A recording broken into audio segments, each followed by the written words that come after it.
everybody, and welcome back to another episode of Cam and Focus Weekly. I am Cam, and with me, as he always is Mr. Andrew. How are you today?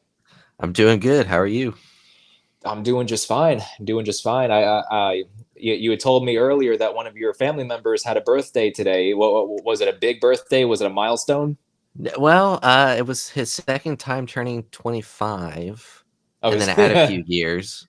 So yeah. No, my uncle turned 54 a couple weeks ago. Gotcha. Celebrated his birthday. Um, Nice. yeah, a lot of fun. My cousin goes to Ole Miss for college, so this is the last time we'll see him until probably Thanksgiving, which really isn't that far away. It's only like 2 months. I know, but before the show, we were just talking about how fast time has gone by, and it's like to think that it's Yeah, Thanksgiving in a couple of months. Excuse me.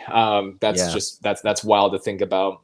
Mhm. I've started labeling like the expiration dates on some stuff in my clinic, like Oh 2026, and I'm yeah. like, oh my god, that's weird. Yeah, well, and like my mom works at our local library, and when you check something out, you have 2 weeks to return it, and she'll Sure. say like, yeah, when it's like a new month coming up or new year, and it's like 2026, it's like, oh crap, that isn't 2 weeks. Crap, it's already December. I know it's ugh, I hate it. And I was actually talking to one of the providers I used to work with about it, and he said something that kind of put it in perspective for me. He said, when you're a kid, time seems to move slower because you have less relative time behind you to compare it to. Yeah. You have this much time behind you, but this much time in front of you. Hmm. Whereas as you get older, you have a lot more relative time behind you, and so when you Yeah. have this much time behind you and this much time in front of you, it's like, well, what's one more day? Yeah. Well, and I mean, I'm only 20, but I have the same thing. I mean, I think about 2020 feels like yesterday, but then It I think, does. but then I think babies born in 2020 are starting kindergarten this year, and Yeah. it's like, oh, my back. Yeah. Or like It's a, when I think of 2018, I think, oh, that's 2 years ago. I'm like, no, that was 7. It's like, yeah. oh, Well, golly. it's such a weird idea to wrap your brain around because I mean, there's a weird part of my brain that still thinks, oh, the 1980s were 20 years ago. It's like, Yeah. no, no. Nope. All Yeah. right. Well, today we are discussing the 2024 film Civil War. Yes, good man, physical copy. My physical copy is still in the storage unit with all the rest of my Blu-rays, but I'll be getting those out soon. I had to watch Yeah. Civil War on my sketchy website, Well, hey, but you know what? It is what it is. Also, this was cheap. When I got this, it was like $14 at Walmart for a Blu-ray. really, Yeah. holy shit, that's I know. I was awesome. like, I was like, all I right. bought mine full price. Dang it. It's like, who's your movie guy? You're paying way too much for Worms. Oh yeah, yeah, seriously. Oh well. So Civil War is a Studio A24 film, and for anybody who's watching, if you don't know Studio A24, they are a studio that puts out not necessarily indie films, but uh, Not as close as you can get. about as close as you can get to an indie film while still being backed by a major studio, which is A24. Hmm. And man, their movies, while not all of them are masterpieces, Hmm. they have never done a bad movie. No. And Civil War, I would say, is up there with among some of the best that they've done. Oh yeah. Um, it's gritty, it's grounded, it's gruesome. Well, three G's there. Well, and even I gotta think of gotta another do a G fourth one. word. Yeah. Well, it's kind of one of those movies where you watch it and it's set in a dystopian future, and you hear dystopian and you go, that's not okay. This isn't going to be. This is like Divergent or Hunger Games. You Yeah, watch and you go, yikes, this could actually happen. Like, it could you be know, happening in my backyard right now. exactly. Like Well, that's how yeah, real it yeah, feels. yeah. Well, even And the oh, he froze. No, Andrew froze. No, come back. Uh, I might have to. Andrew, get out and get back in. What happened?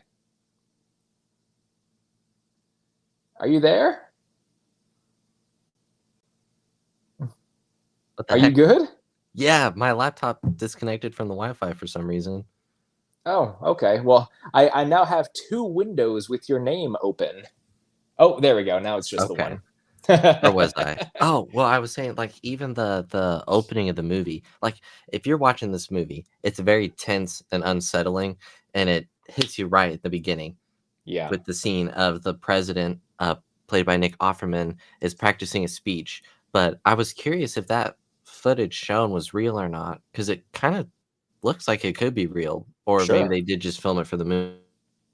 Um, but am I still there? Well, oh yeah. You're Okay, good. just want to make sure. All right. Yeah. Well, and that's the thing. It's like you said. When you hear just dystopian, you're thinking, almost like a post-apocalyptic type of deal, and those two terms are by no means interchangeable.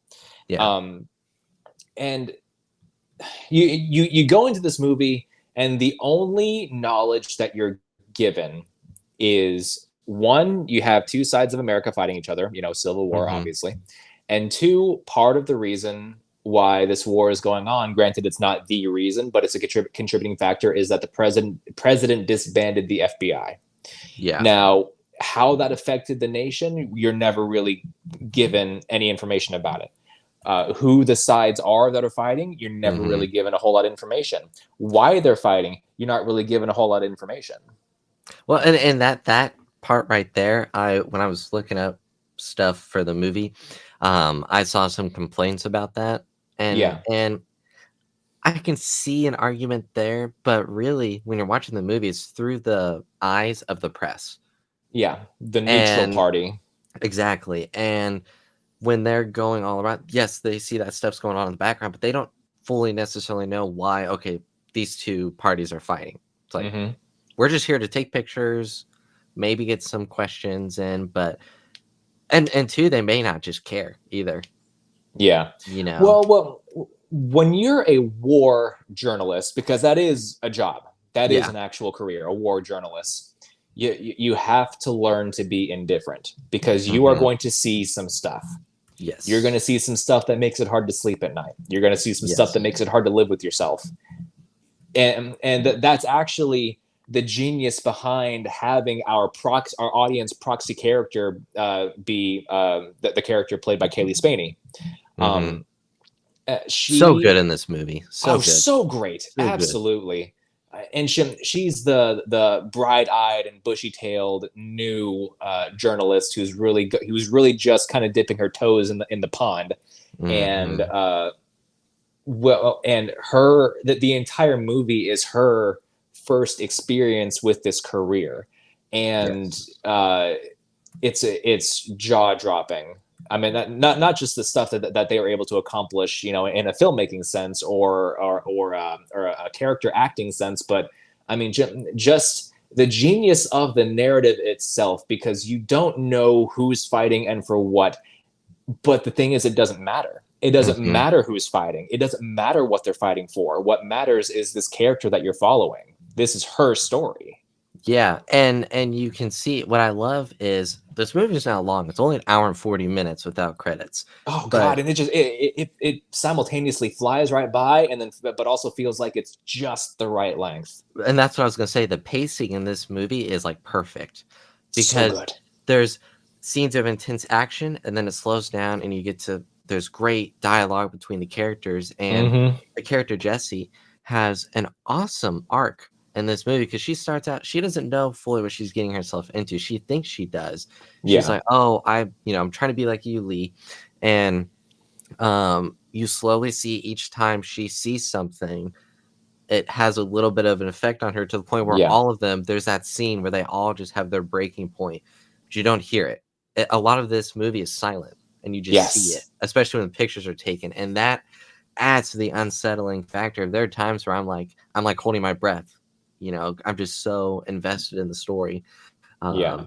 and to the point where everyone we meet along the way with the press, instantly suspicious. I've seen this movie before. On a rewatch, I was suspicious of everyone they Mm-hmm. came across, even though I knew what happened. And that just tells you how good this movie Yeah. is. Shot, acted, written, etc. Yeah, and the first time that I watched this movie, which was I think 8 or 9 months ago or something, I forget exactly when I saw the movie first, but um, I wasn't expecting it to be a road trip movie. Yeah. That's essentially I mean grossly oversimplifying, obviously, Right. but Right. but Yeah. at its core, it's a road trip movie, Hmm. and Not vacation, guys. Don't think of no, vacation. no. That's not a vacation that I would really want to participate in at all. Hmm. Uh, and the story isn't really necessarily a story. It's more about it's a sequence of events that gets the character not from one place to another, but Hmm. from one mindset to another.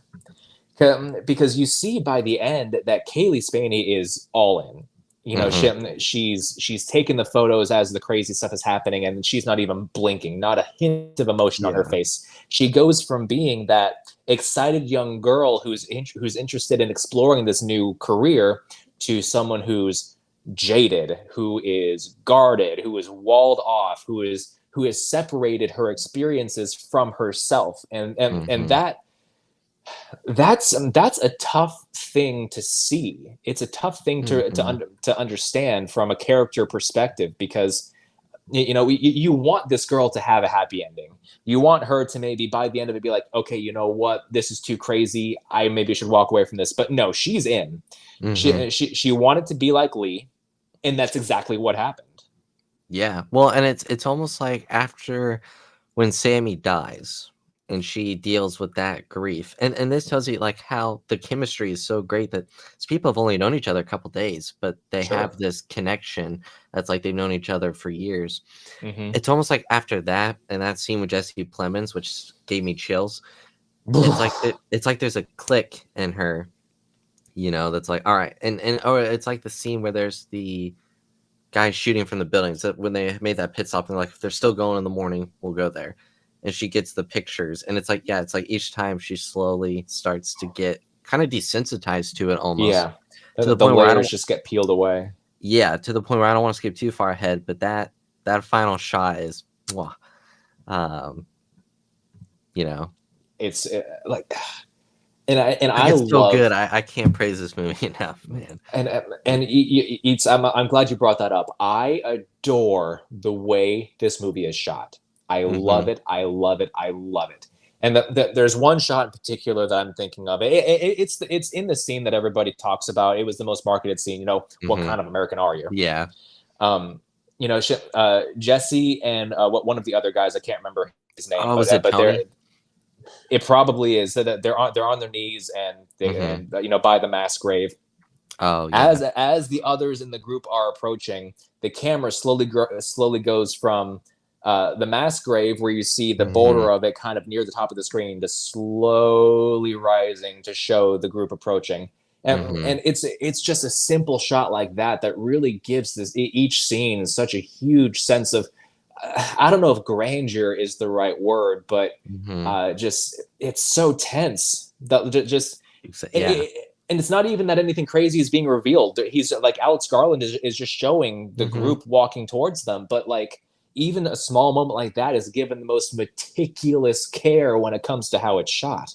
Well, and I honestly think that's something people don't think about a lot when it comes to movies. Something as simple as cinematography. And I hate to say the word simple, but I mean a shot like that where maybe an up and coming director would be like, all right, we'll just cut to this, cut, cut, Sure. cut. They take the time and care into every shot to make sure it's the best possible shot Mm, to the point where I'm like, I wouldn't mind that on my wall. Oh, that would look cool on yeah. my wall. And the other thing too is the color grading in this movie, small detail, but it's not gray or dark, whatever. It's very bright.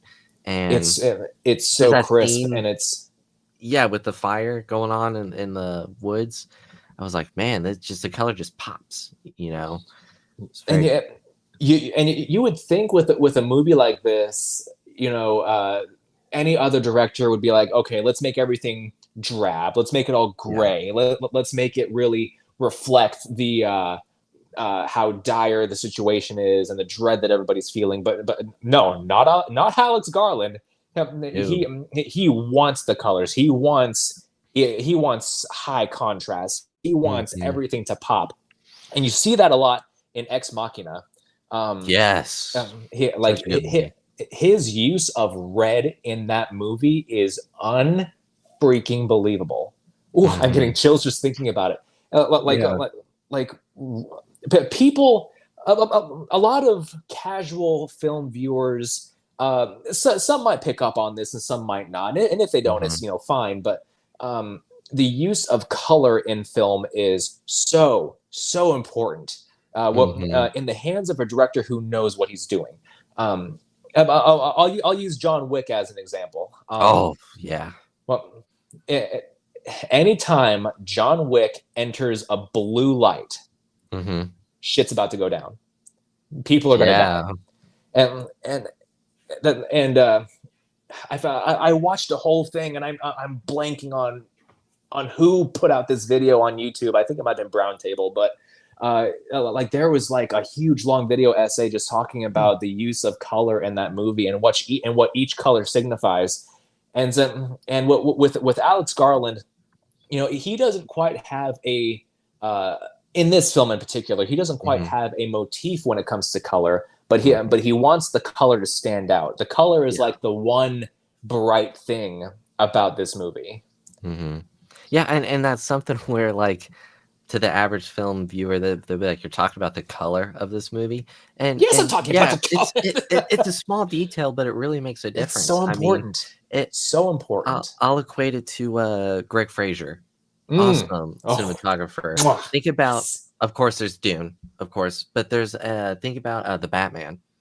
And the Hmm. shots in that movie and even the color that like they used the volume for the shot where Batman and Catwoman are up on like a building that's like I guess it's under construction or something. Sure. But the way he shoots it and the color of the volume and everything, it looks so good. And or like when you see the way they shoot Batman where it's like the silhouette where the penguin's car is flipped. And Yeah. of course there's that iconic shot with it.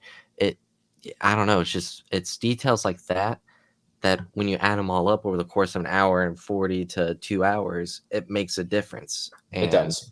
And a story like this could easily like the execution could easily be just make this movie boring and you go, I don't care about anything. But they capitalize on everything and they make you care about everything. And like I said, I can't say this enough. The unsettling nerve of this movie and the tension, it's like every scene, you're just like, what's coming next? Are they gonna die? Are they gonna get shot?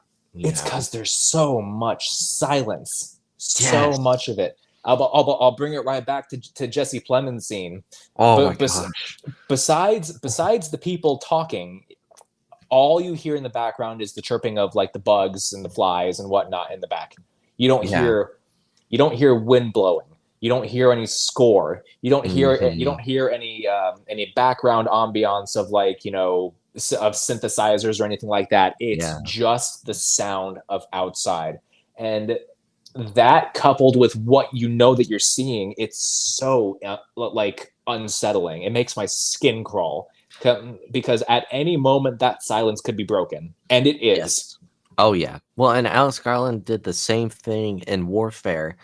There's several scenes where it's silent and you can see that they're shouting, they're yelling, there's emotion going on, but you don't hear it. And Mhm. that just adds to the because your mind is starting to be like, all right, this is what it sounds like, or this is what's going on. And it yeah, that scene, it just man, like I said, I hadn't seen I'd seen this movie once before. I think about you, it'd been the same amount of gap, 8 or 9 months. So I didn't remember a whole lot. Yeah. Um, yeah, and it's and like the what kind of American are you?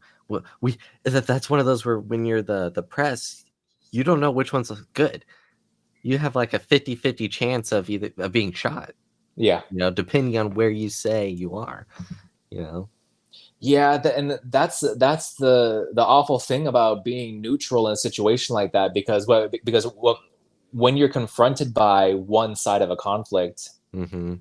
you're the bad guy to them, regardless of whether you actually are or not. Yeah.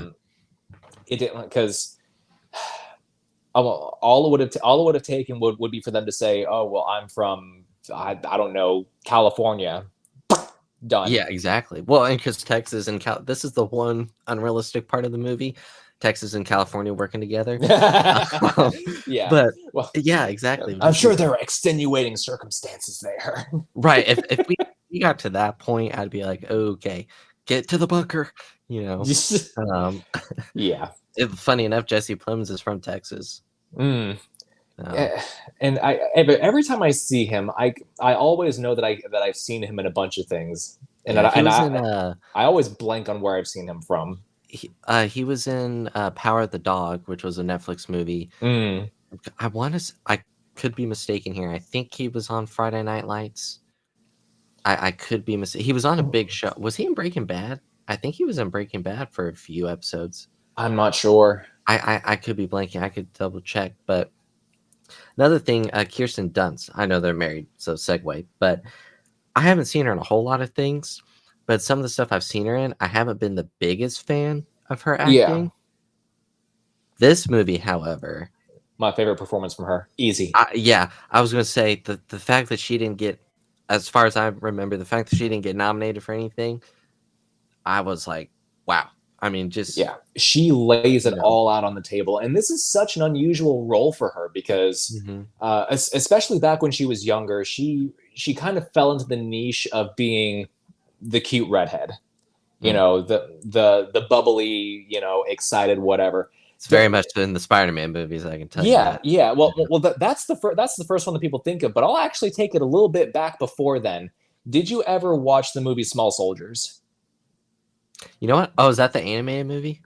No, it's a live action. Okay, let me see. It's a live action movie. It's about action figures that have military chips put inside them, and they come to life. And I may have seen this like once a long time ago. Well, Kirsten Dunst is the main character's love interest in that movie, and she's very much the bubbly, you know, Barbie collecting, you know, just girly girl.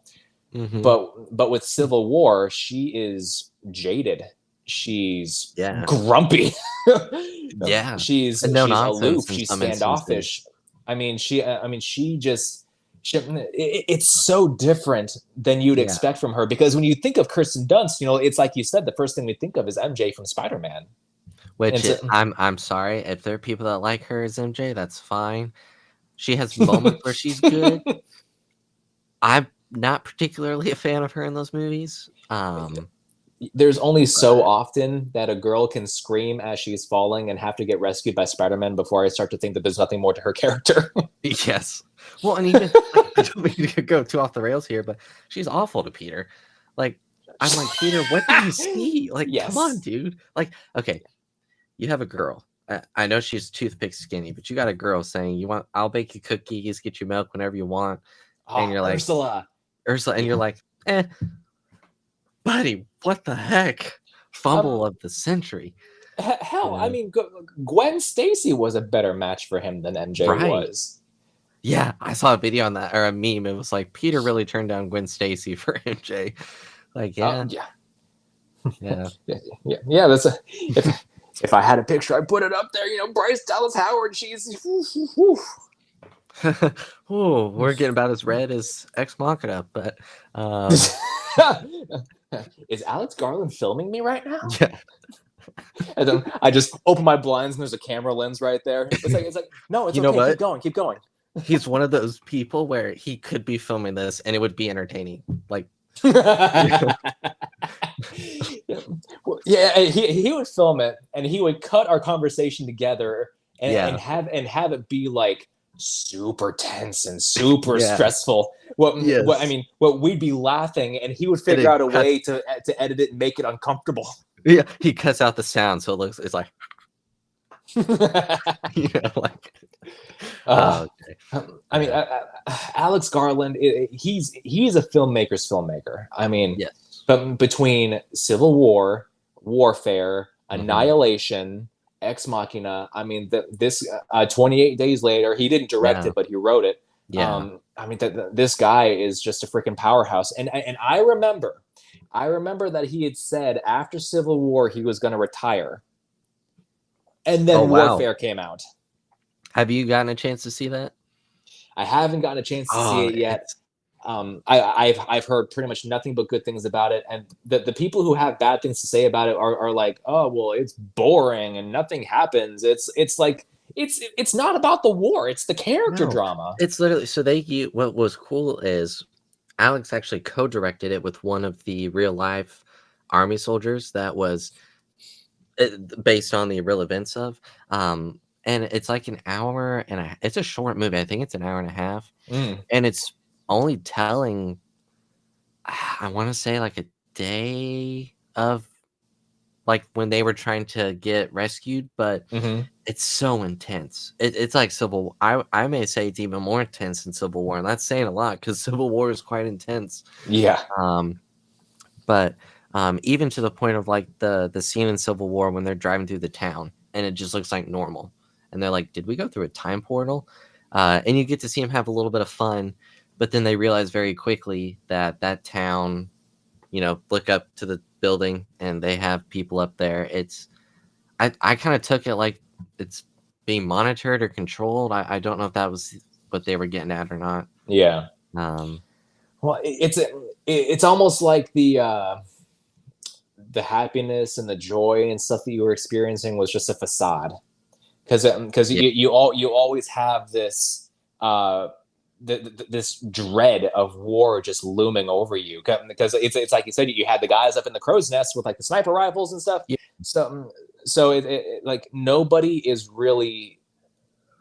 really feels safe, even whenever they're laughing and having a good time, you still get the impression that everybody's still kind of looking over their shoulder. Yeah, exactly. Well, and this is a couple things this movie did really well that sometimes can take me out of a movie, but it didn't here. When the characters have humor at the right time and it's done the right way. So when Lee is trying on the dress and they're like, "Oh, you look so great" and everything, and then Joel comes with the hat and he's like, "You're gonna take my picture," and Jesse's like, "Oh, I'm low on film and everything," and when they include songs in the soundtrack. Yeah. Sometimes when a movie that's serious puts in songs, it's like, okay, that kind of takes me out, but it fit the movie. So Yeah. I was like, all right. It was kind of like James Gunn, like how he incorporates songs in his movies that they fit, I guess is the best way to put it. Well, there's a difference between a score and a needle drop. And there are so many movies that will just throw a song in there just because. Yeah, just be like, "Oh, I know that song," Yeah. But well, with this movie in particular, there's so much silence from scene to scene that the music almost comes as like a welcome reprieve from it. If it breaks up the tension. It does, because we're going on this journey with these people, so we kind of feel the emotion they're going through. It's kind of like and like I said, this movie's an hour 40, so it's a lot going on, but also at the same time, you have scenes like when when Joel and Jesse are talking in the back of the car. It slows down, lets you kind of get to know the characters a little bit more, the situation they're in, their understanding, and then as soon as that scene's done, boom, we're back to gunfire and everything, and then we're on the road again, and then which I'm surprised that song was used in this movie, but whatever. And so it was like it was perfectly paced to the point where I wasn't like, all right, come on, let's get going. There wasn't any of that because it flowed so well. It did. It really did. And I really appreciate them taking the time to really let us connect with these characters and get to know them as people, because they could have very easily fallen into the trap of just them being reactionary characters. Like, this is a kind of low-hanging fruit here, but I'll use it as an example. The Predator. Well, pretty much every character except for Boyd Holbrook's character, as far as like the squad that was sent out, they are nothing characters. Absolutely nothing characters. They were just there to be cannon fodder. They were just there to provide the witty banter. And yeah. But with this movie, every character felt like they had so much history. Every character felt like a real person. Every character felt like that they reacted to each situation the way a real person would. They talk like real people would. They have hopes and dreams and drama and fears, and that they felt so well-rounded despite how little time we really got to spend with them. And that's just a testament to Alex Garland's writing. I mean, he is a fantastic character writer. Yeah, that was another thing I was gonna say, is just how raw and real the movie feels. You think about like Sammy, he's the kind of the older guy. Well, he is an older guy, but I mean like the character trope of like telling Lee like let the girl, she's 23, let her make this decision. But when he dies, it's kind of like, even for Lee, it's kind of like, who do I have to keep me on track? I don't have that anymore. And it hit. And like you said, realistically, we only spend he's maybe 10-15 minutes with him, and then he dies, and it's like, oh god, spoilers, by the way, sorry. well just from the first scene in which Sammy is introduced, I mean, you can tell that he and Lee have such a deep history, and it's through the subtext of their dialogue. That they don't sit down and one of them's like, the exposition, man, how long have we been doing this for? And then the other one answers, and it's like, oh, well, we've been doing this for 20 or so years, and I feel you're like a sister to me. It's like, no, they feel like their connection is real enough to where they don't have to tell the audience that they're connected. The audience just feels that. And I hate exposition. I know that every movie has to have a certain degree of it, right? But there's good and there's bad, and there's no bad in this movie. That's an example. It's the right amount where it tells you enough you need to know to get to the next scene, and you understand. And like you said, you feel it. It's not like in Don't Let the River Beside You, where Neil comes back to town and his friends telling us the whole life story of like, oh, we're getting left at the altar felt pretty bad too, huh? It's like, look, come on. Lee doesn't have a moment where she tells Sammy, oh man, things have been rough since you tutored me on the ins and outs of war journalism. It's like, no, we don't have to hear that. Well, even like, we have little to none backstory on Jessie other than her dad's on a farm in Missouri pretending this isn't going on, and that's it. We don't know where she came from. We know what she wants to be. We know where her goals are, and you don't need it, really. Yeah, for the purposes of this story, that's all you need to know. Exactly. It's because that's what's important to her character. Exactly. It's the same with what we said earlier, where, we don't know why this war is going on. Well, we know the gist, but we don't know who's fighting, all this stuff, because for this specific story, we don't need that to understand what's going on. And so, I mean, even like the president that they're going to interview, we see him collectively, maybe 5 minutes, 7 minutes on screen, actually, but he plays the first scene, the last scene, and I think he had one scene in the middle where it was just like, oh, right, on a TV. Oh yeah, he was on the TV or the radio or something, but he's kind of the central point to this plot of, he's where they're going, but we don't need like, oh, we know this is his third term, but we don't know his name as far as I know. We don't know all this other stuff because, like we said, we don't need to know that. And if this was like a Sony movie or a Warner Brothers movie, this would be a 2.5 hour. Oh, back in the day, 5 years ago when we first met, and da da da da da. It's like, and there would be long, like 10-minute scenes of the characters running through a battlefield. Explosions are happening all around them. They're getting shot at, and oh no. Okay. See, now I really want someone to make a Muppets version of this movie. Yeah, that would be funny. Well, and this movie is an example of why I love watching A24 movies because while yes, they use they use bigger studios sometimes like Warner Brothers or Lionsgate or whatever. They allow the writers, directors, cast, crew to have the creative freedom. And you Hmm. see it. It's not this cookie cutter safe movie Yeah. um, that was like, yeah, it'll do good at the box office or whatever.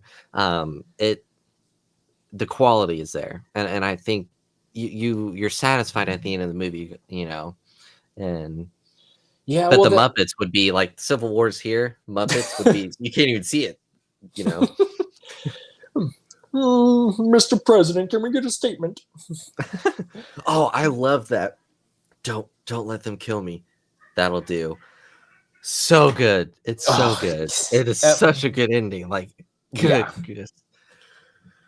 Because you Yeah. kind of think when you're watching the movie, you think not that Joel is like loyal to the president necessarily on his side, but he's very neutral. But at the end of the movie, you can see Joel never liked the president, or at No, least in that at it's that all point, just it's it's all all just a just for job for the him. yeah, um, yeah, like that ending. Did you watch through the credits to see the photo? Yes, yes, I Yes, did, and because I they're love kind of that they huddled don't. around the body. Yes, yeah, but and see if this was a safe movie, that would have been the final shot, and it'd be like, okay, kind of took away from the. We also get a couple of those shots of Kaylee taking the pictures, but we don't see what the picture is.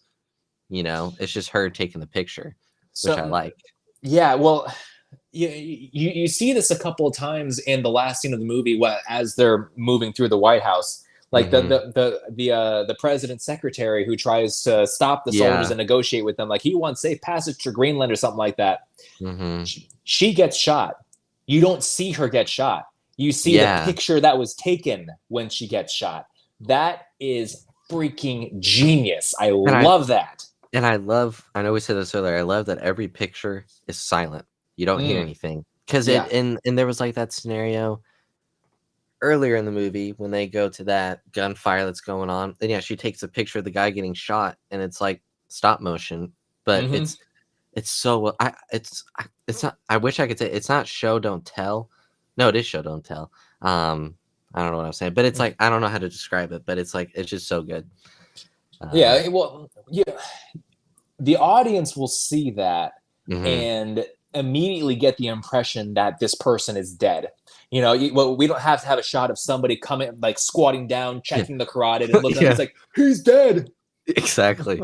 It's like it's that this movie is all about the feeling, Yes, and that is so prevalent from start to finish. It's show don't tell, but a different it's like a type of different that. take of that. Yeah, Yeah, yeah, it's a, yeah.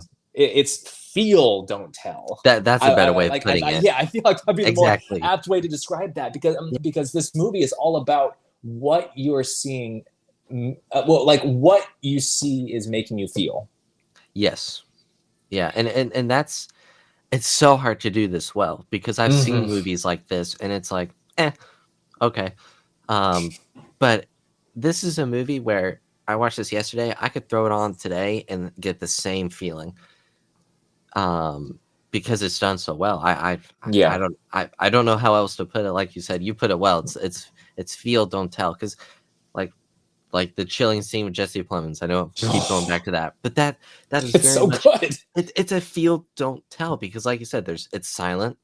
Oh, and the shot of when Jesse falls into the pit of the people, and it kind of takes her a And the second to camera just kind of realize. slowly Yeah, and comes and up. it she's in such shock that it takes her a second to realize where she is. Hmm. And you have several scenes, one after that, where they have a chance to just process all their feelings, and they're all kind of like screaming or crying, but you don't hear it, and I love that. Such great It, use of silence. yeah, It's so good it- because sometimes seeing it can hit a lot more than having it kind of, well, I don't want to yeah, say having it fed to you because I feel like that's being needlessly condescending, but yeah. um Well, sometimes if crying can, if it has to be done right to hear Yeah. it, because there are some times where I'll watch a movie and someone's crying or screaming, and I'm like, that just doesn't sound convincing. That doesn't Yeah. fit. Yeah. It's like, okay, but If if it, you don't if it, hear it it, feels like then, they're not you know, putting themselves into it. Like, yes, it was like they w- went back with ADR, and it's like, you know, like what when I hear when someone screams or cries or something in a movie, like I want to mhm, hear it all. I want to hear like them talking around a lump in their throat. I want to hear their voice yeah, cracking. I want to hear them like I want to see the veins in their neck as they're shrieking. Like yeah, it gives it gives the moment such a primal feeling.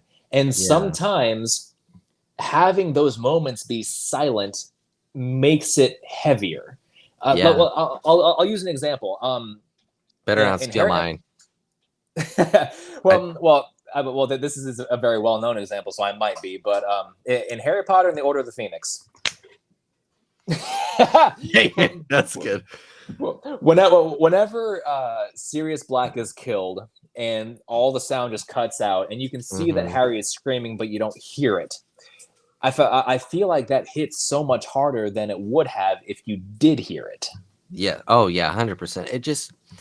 It's like we both said. It's just it has to be done right, and I know Mm-hmm. that's a vague, kind of not detailed way of putting it, but it's something that's so simple that it's so easy to mess up, Yeah. and making it silent is just 9 times out of 10 better. That's the best way to do it. Well, do you know who the actress Sarah Paulson is? She was I think in so. she's in like every season of American Horror Story. Okay, yes. I know who you're talking about. I Yeah, haven't seen that show, but I know who you're talking about. she kind of reminds me of Emily Blunt. But if it if you I could ever see me with Emily hear Blunt. Sarah Paulson crying Hmm. in her shows or her movies or Hmm. whatever, it sounds so goofy. It Yeah. sounds so goofy. Like she'll open her mouth really wide and she'll go, Oh. ah.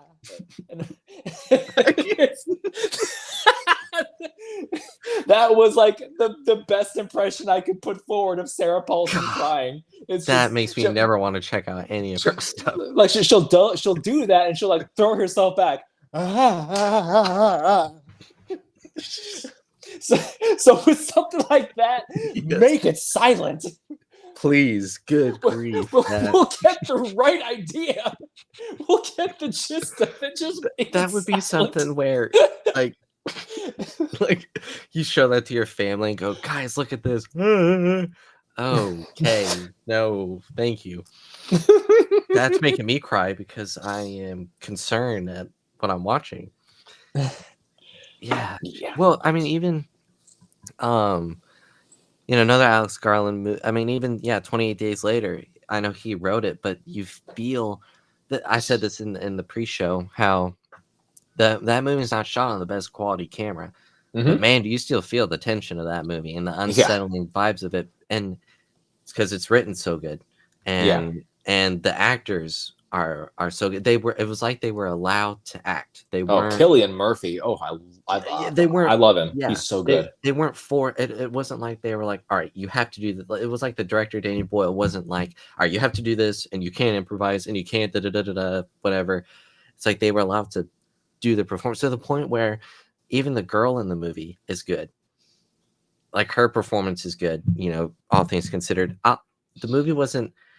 It was fine, but the opening scene of 28 Weeks Later, holy cow, that's intense. And whatever. The rest of the movie was fine, but that scene just Alex is great with tension, and even Ex Machina. You kind of you want the movie to go a certain way, but you don't know it. You're like, Yeah.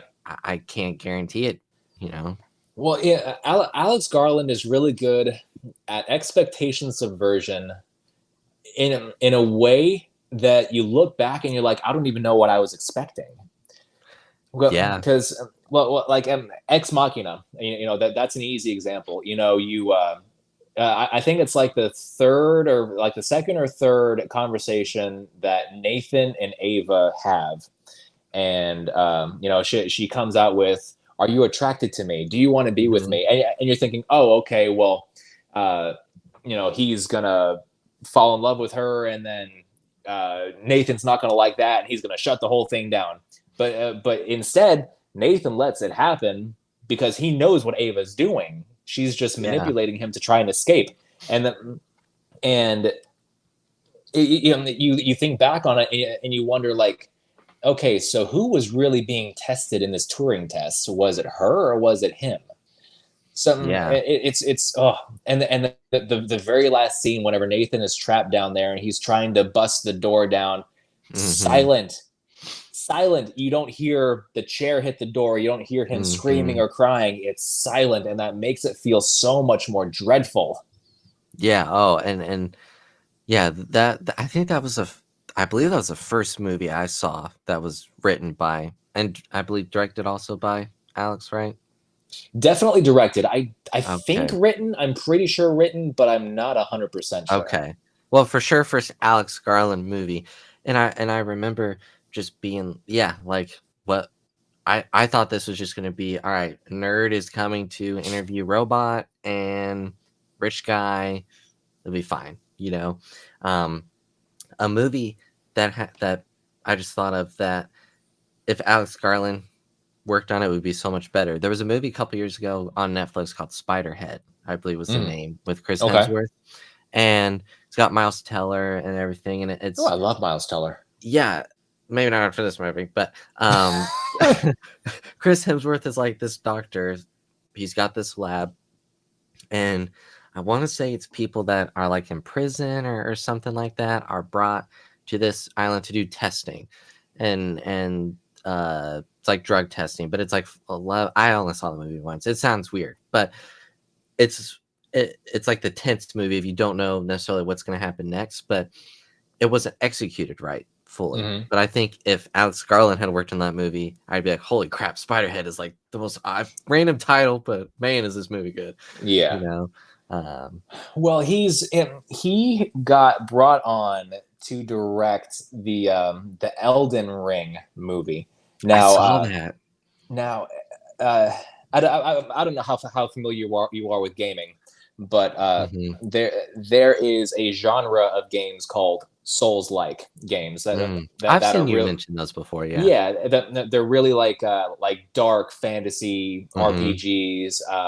That genre is known for being very, very difficult. Like you have to memorize enemy patterns and timings and whatnot. Oh, wow. I mean, I could open up a whole can of worms about that, but Elden Ring is one of my all-time favorite games, and it's within that genre. And I mean, YouTubers make entire careers off of just discussing the lore of Elden Ring because it's so dense. Like this particular statue being placed right here means this and this and this and this and this. Oh wow! I love lore like that actually. I mean, it's crazy. It's so freaking dense, and the lore was partially written by George R.R. Martin.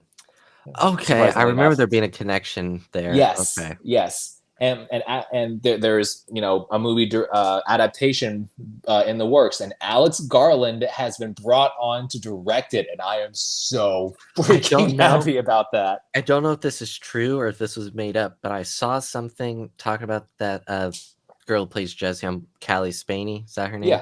Yeah. She is rumored to potentially have a role in that.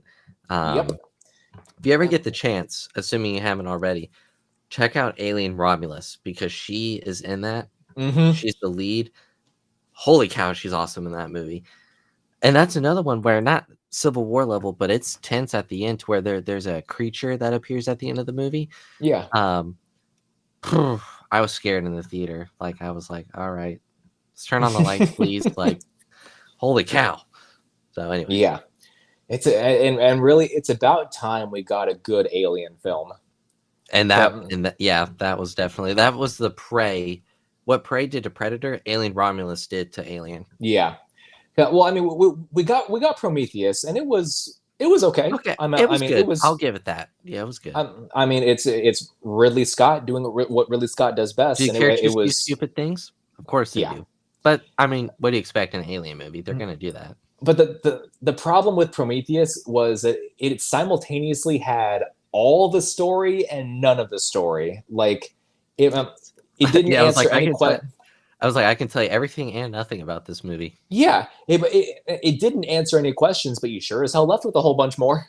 Yes, like why? Like, all right, we're coming here to this rock. Oh no, eggs opened up and we're all dying.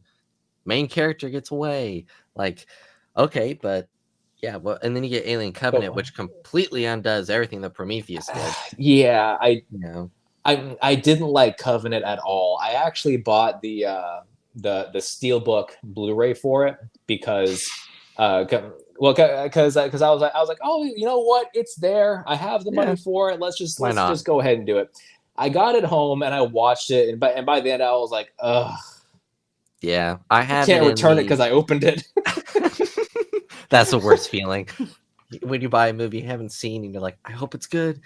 Yeah, I but bought that. I have it in the. There's a 6 movie Alien set that mm, Walmart sold for like it was like $17 or something, and it had the first 4, and Aliens, Alien 3, and Alien Resurrection all have the extended cuts in the movies on there mhm. as well, and the Prometheus and Alien Covenant. And I had seen all the 4 and Alien Romulus, but I had never gotten to Prometheus and Alien Covenant because I had always heard mixed things, and I was like, I'll get to it when I get to it. I Yeah. watched them. Yeah, I watched them for the first time a couple weeks ago. I was like, okay, Prometheus, not bad. Alien Covenant, I was like, halfway through, I was like, what am I even watching? Like, I don't even know what's going on here. Like, what? This is supposed to be Yeah. a sequel, and a sequel. That like the only Yeah, connection that it has to Prometheus is David. exactly. Well, and Like, it's kind of like when I was watching the Predator movies for the first time, which I also did. Don't ask me why, but I assumed up until Prey being a prequel that like each one was a sequel to the previous one. sure.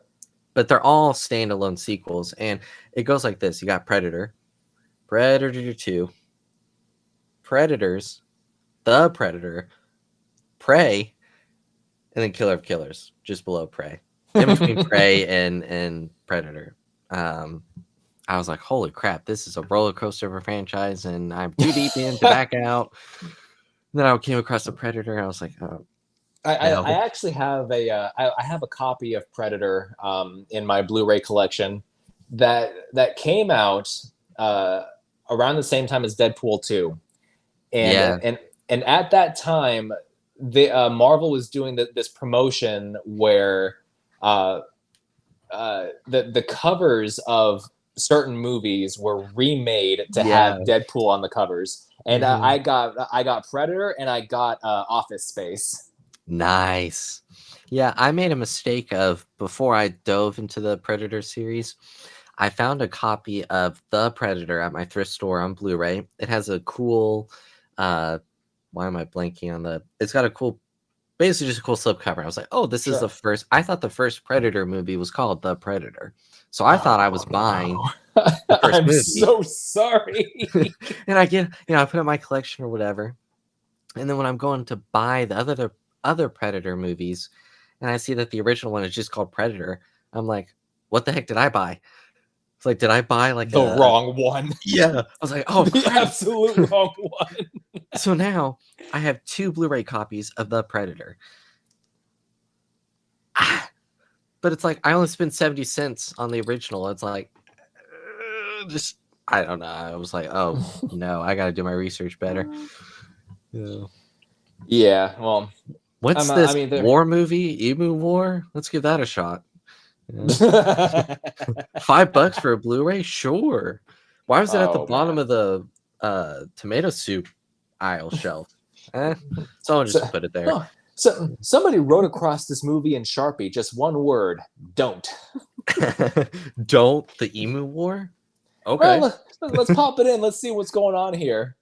By the end of it, you're just like, That movie was only an hour and 15 minutes. That was 3 hours. oh. I really don't know what I'd rather watch: Emu War or Attack Force. Emu War because it's at least At least it's funny. trying to be bad. Okay. Speaking of Seagal, because why not? I was watching a Fanboy Flicks video of he was doing a Seagal movie, and I've watched 2. There was one that was Submerged, which holy Yeah. crap, and then uh, so For some reason, Seagal in the early 2000s, which we learned with the TAC Force, decided direct to DVD was the way to go. Who's Sure. funding these? How does he have this power to change scripts halfway through? Or we don't know. But he's doing this movie called, it's like Sniper Don't Get Shot or something like that from Yes. 2016. He doesn't And- even do anything in the movie. Exactly. He just sits the whole time. And there's a scene where it's obviously the stunt double going down the stairs. They care so little about detail.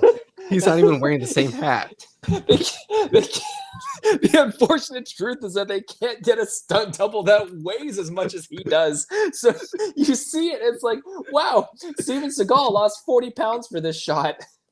And there's scenes where he's shooting, and it's like the gun is supposed to have a silencer on it. That's what the sound is, but it doesn't have it.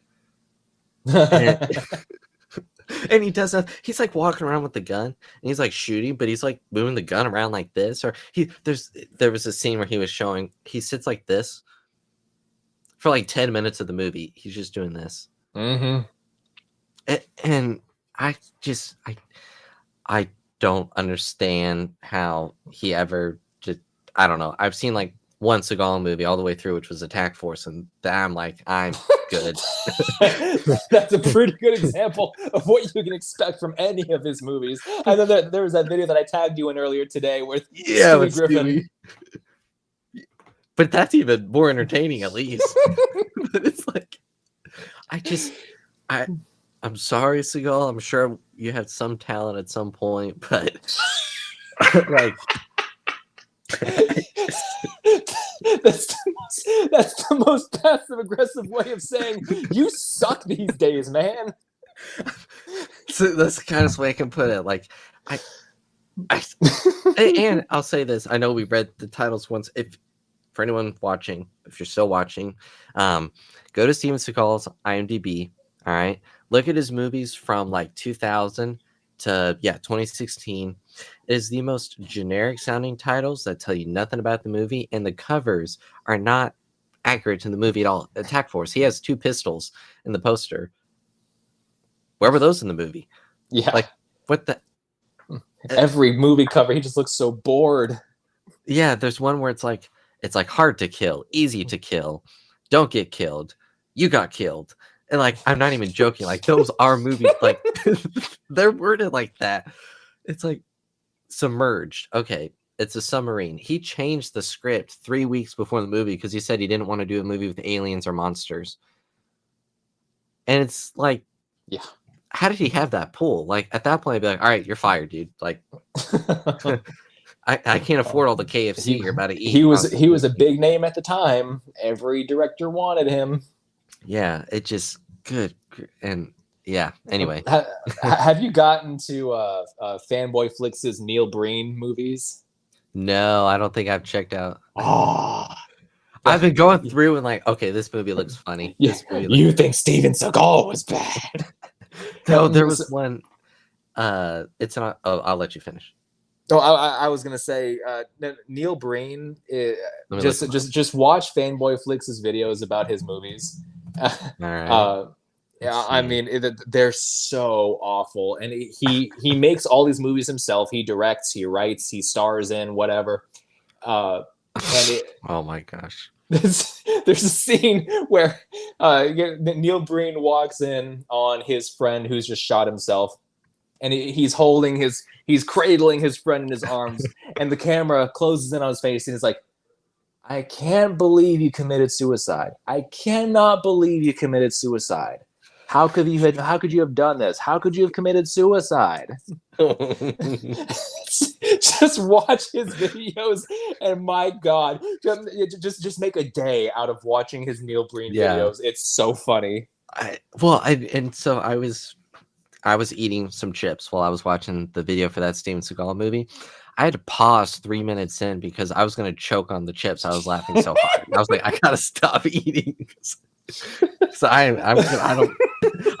don't want the last video I ever watched to be a Steven Seagal movie. Like, that's not how I'm going out.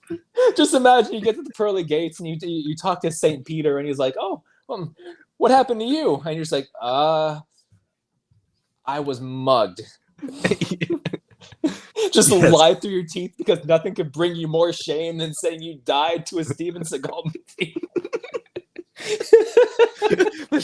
Cause of death. Steven Seagal movie. It's you get into heaven and it's just like, yeah, you can go over there to that corner over there. I'm telling you, in some of his movies, it's like it's so bad that you can't help but just laugh at it because it's like, how did this get approved? Who like? Oh gosh, it's just because I watched videos on several of his movies and I'm like, I get it was direct to DVD, but if I was making that movie, I'd be we're either not releasing this or I'm going to spend a couple extra $10,000 to fix this because no. Yeah. The heck? Spooky sorry. ghost. Yeah, my sister just threw a balloon in my room for some reason. Infinitely better than a Steven Seagal movie, but yeah, she tossed a balloon in with as it's floating down. She just has a blowgun. Yeah. Still more effort than Seagal put into that movie. Yeah, yeah. I'm just gonna start doing this for every show. Just go, or I'll go. Okay, you see this? Oh, and why does? Sorry, this is not a Steven Seagal show, but he dubs every movie like 50% of his lines. Dude, what you can't like? Okay, I'm gonna calm down, but just it's so confusing. Now just wait. Coming in 2026, the sequel to Civil War, starring Steven Seagal. Please no. See, even the balloon disagreed with me. Oh, did you see it? Yeah, I saw it. I said Steven Seagal, the balloon. Yeah. That's pretty accurate how we feel, yeah. That couldn't have been timed any better. I'm gonna go back and look at this once it's uploaded and just clip it and be like, haha, this is what we love. Exactly. And my dog's like, what the heck? Yeah, it just oh man, like I said, I've seen one of his movies, but I have so many opinions. Yeah, that's anybody's reaction to a Steven Seagal movie is, okay, I have opinions about this. Yes. Let's just say a lot.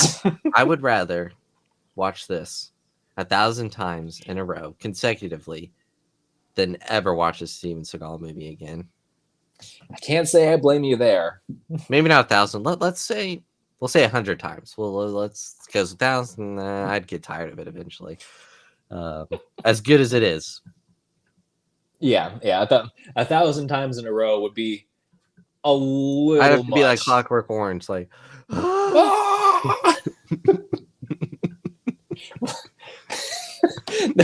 Now that we have thoroughly gone off the rails from one of the best movies of 2024 to Steven Seagal, I think we can call it here. Like those Wikipedia challenges where it's like we're starting with Civil War. In 30 seconds, we have to get to Attack Force. Well, we did. God. Quick, how can we make Civil War and Attack Force take place in the same universe? No.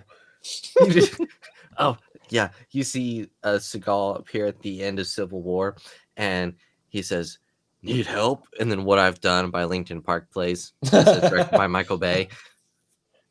Yeah, and it turns out the soldier who shot the president was actually Steven Seagal. Yeah, all in a day's work, because his lines are dubbed usually halfway through the line.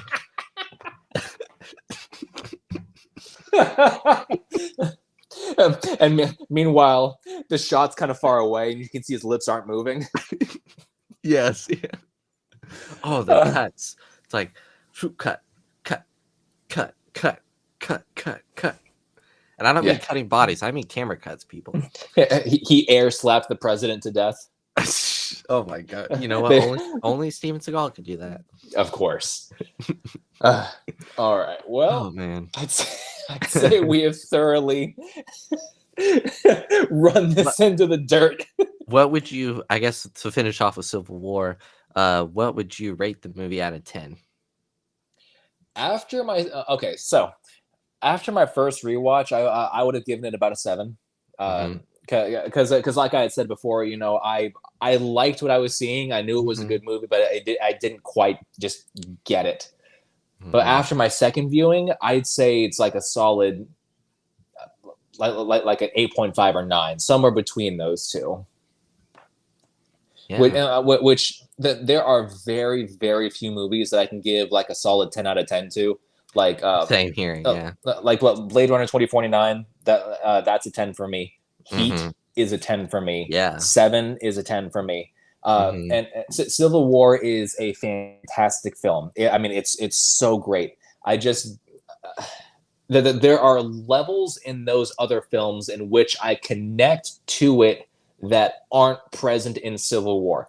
And Yeah. it's not any fault of the movie. Yeah. It's not like Alex Garland just didn't do this thing that No, I it like. did what it It's needed to just do, but it ex- wasn't necessarily that type of movie. yeah, yeah, exactly. It's yeah, it's just a different type of movie. Yeah, Yeah. that's exactly what it is. Well, and I before I give my rating real quick, Yeah. the thing about the current film review industry, if you want to put it, is you can praise a movie like you just did, but if you say, yeah, it was 8 out of 10 or whatever, 8.5 out of 10 or whatever, there's two sides that will either say, oh, shill, you were paid to like it, or they'll say, oh, so if you think a movie's not great, not that you didn't, but like if you think a movie's not great but it was good that you didn't like it, it's like not everything is going to be a masterpiece or the worst thing you've ever seen, you know. Yeah. um but I would say this was a movie that definitely gets better on a rewatch, like it did for me, because I had, like you had said, got to watch it this time. It was an experience. You were getting to see things, you know. I think I originally gave it like a 7.5 or 8 out of 10, and I gave it about an 8.5 on this Hmm. rewatch. But like you said, a movie like a Heat or a Seven, those are instant 10 out of 10. It's like the way it Yeah. was made. And I rarely give a movie a perfect score on a first time watch, but even Fight Club, because I don't couldn't tell you how I had never been spoiled on the Fight Club twist Hmm. ever. So I was like, what the heck? I didn't see that coming, and it got me, and I was like, all right, you know, that was random. But anyway, Yo, I'm hey, back. I'm the sadness movie guy. well, well, well, welcome back. unfortunately, we're not talking about a sad movie today. No. We talked about Civil War for about 45 minutes, and then it devolved into roasting Steven Seagal. And even looking back on it now, I don't know how we reached that I point. You know why? The last show we did was Attack Force. So after this, Ugh. don't watch the movie Attack Force. Please save your brain cells and your time. Yeah. But watch us talk about it. And yeah, we won't tell you anything about the movie because there isn't anything to tell. Because the plot It's changes every 5 seconds. But the plot did change every 5 seconds. It's like the movie didn't know what it was about, so it's like, well, for this scene, we'll be talking about this, and then for this yeah, scene, we'll make sure that this happens. it was funny Oh, when I posted my thoughts, when I shared my thoughts with your post of the movie. My aunt saw that and thought I was talking about Superman, and was asking, she was like, "Is you didn't like Superman?" I'm like, "What are you talking about? I love Superman." And she was like, "Oh, I saw your post about it." And I was like, "No, no, no, no, no, no, no. I never thought I would say that Attack Force and Superman are not the same movie in the same sentence ever." But it's like, nope, not not oh, Superman. great! Now I'm imagining Superman played by Steven Seagal. He I was just about to turns to the say, camera and he says, "I'm Kal-El from Krypton." I'm planning to go see it tomorrow. I haven't seen it yet. Yeah. I, I, it's been on my list for a bit. I just haven't had the time to go out and I was see gonna it yet, say busy unfortunately. weekend, so I couldn't see it. Yeah. But hey, MCU Monday tomorrow night. We're talking about it, so Yeah. gotta go see it tomorrow. Well, You yeah. know, I guess this is a good time to plug our parent company here. So, yes, on Mondays, over at Feast of Fandoms, they do MCU Mondays. That's not typically something I'm a part of. That's more on their end, but yeah. Are you guys talking about Fantastic Four this Monday? Yes. So Okay. last week we did the early 2000s ones. Mm. We did the first one and then Silver Surfer. We kind of just talked about highlights of it. We did not. I actually watched the 1990. I watched the unreleased one for the first time. You know what? I'll say this: it's charming. it's a cheesy as heck movie. Yes. But you know what? I was surprised at how much I actually enjoyed it. Like I'm They, not saying they went for it at yeah, least. and yeah, no, it's not a great movie by any means, and it's not something I plan on rewatching anytime soon. But and this is a low bar.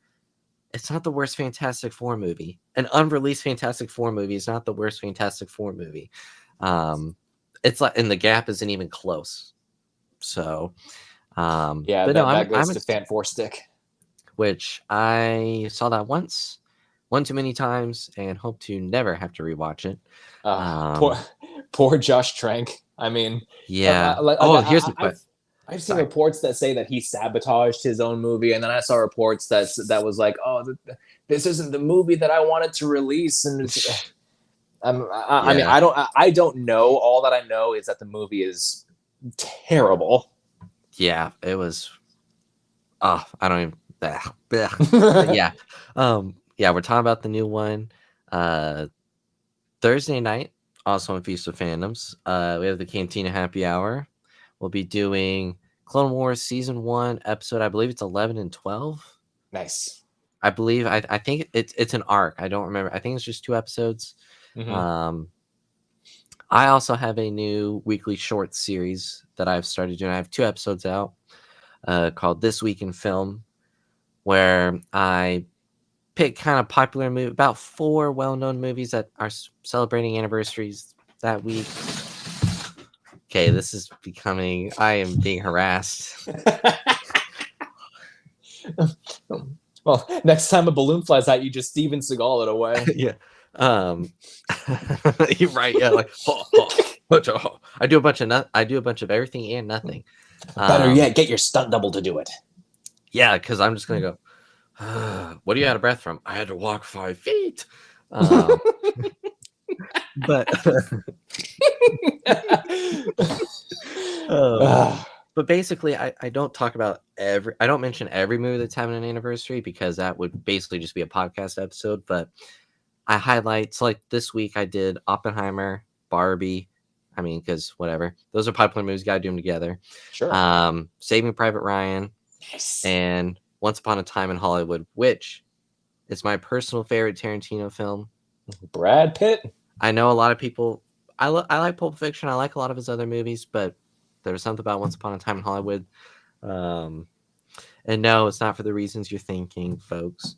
But yeah, that movie's good. Also, that movie, a great cast of several unknowns at the time that now big stars. You have Austin Butler. Why am I blanking on her name? She was in The Substance. Margaret Qualley, I think is her name. Oh, I don't remember. Don't quote me on this, folks. I'm blanking on her name, but there was several like, oh, Sydney Sweeney, I think, has a small role in it too. I could be mistaken on that. So anyway, that was this week, so you can go check it out. That was a lot of fun. Do you watch movies as a hobby or casual watching? An unhealthy hobby. I don't really watch movies, to be honest. Oh no, not a single one. No. The first movie you ever watched was The Emu War. Yes, and then I just decided to pick all my. I was gonna say my favorites, but I can't. Emu War, and if Letterboxd said, "What are your top 4 favorites?" Say Emu War, Attack Force, Don't Let the River Beast Get You, and what's another bad one we've done? Well, Kroll. No, Gods of Egypt. Yes, Gods of Egypt. Okay, you were talking to Anne. Oh, sorry about that. Well, no, I mean, we like to talk about one. It's almost like in a month we have 2 great movies that we talk. A great movie, a good movie, a bad movie, and then a topics episode. I think it's the kind of unofficial rotation we like to do. Yeah, Yeah. I guess that kind of is the formula, isn't it? I hadn't really thought about it, to be honest with you. I did just I improved it. Um, yeah, that's all I got for shameless plugs. All right. Well, as far as our shameless plug for next You know week, what? No one, you've talked to more girls than I have, so there you go. He what? commented, he said, "It's my first time talking to a girl." I said, "All Oh, right." No, more plot lore than Attack Force right there. that's more character development than Steven Seagal's ever gotten. What is going on with the chat? And by the way, it would never happen to Steven Seagal because he has apparently slept with every girl in every movie that has ever been in his movies. So, so Oh man, that's the discipline. yeah. He's like it comes with the role, you know. They have to sign it. That they have to. It's like in the fine print of each actress's contract. It's like you have to be okay with making out with Steven Seagal. And she reads that. She's just like, ah. But the paycheck, all right. Fine. Now, as far as next week, we will be back for Cam and Focus Weekly again at 8 p.m. Central Standard Time. We're going to be talking about Ash. I'm so excited. I love this slipcover, by the way. Oh, it's so good. I love it, and I love that it's textured, even if only a little bit. Yeah, I noticed that when I opened it. I was like, "Ooh!" It's again like Civil War, small details like that. Oh, yes. Now, for those of you who haven't seen Ash, and it's a nice cover or case too. Yeah. Sorry.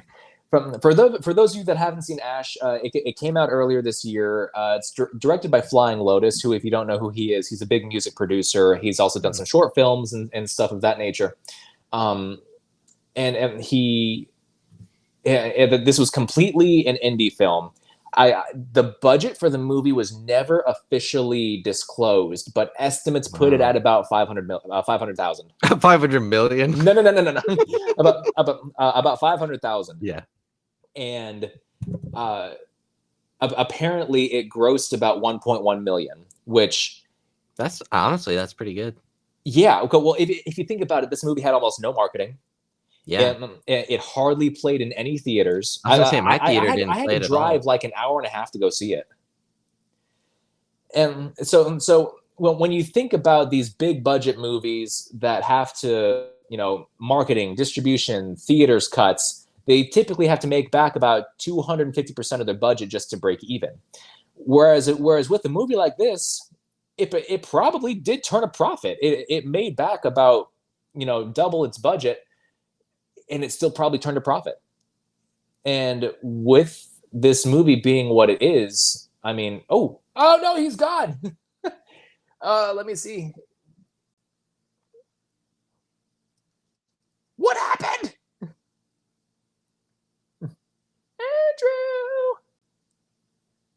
Andrew. There you are. Am I back? I don't know what's going on with Streamlabs tonight. I don't know either. Oh, Seagal he heard us talking about him. Yeah, right. He's just like, stop these guys. Yeah. But yeah, I mean, we'll talk about this more next week. But I mean, the accomplishment that this film is for what it had to work with, I'd say, is magnificent. Yeah. Well, I'm excited to check it out. Seems cool. Yeah. It's not a masterpiece. It's definitely very much an indie film, but I mean, I freaking adore this movie. I really do. So definitely excited to talk about it next week. That's going to be right here on Cam and Focus next Sunday at 8 p.m. Central Standard Time. With special guest Steven Seagal. He'll be with us in spirit. Yes. I kind of want to get someone to like make a Streamlabs ID and join as Steven Seagal. and just type in the chat like, come on, guys. Yeah. Stop it. And then in parentheses, out of breath.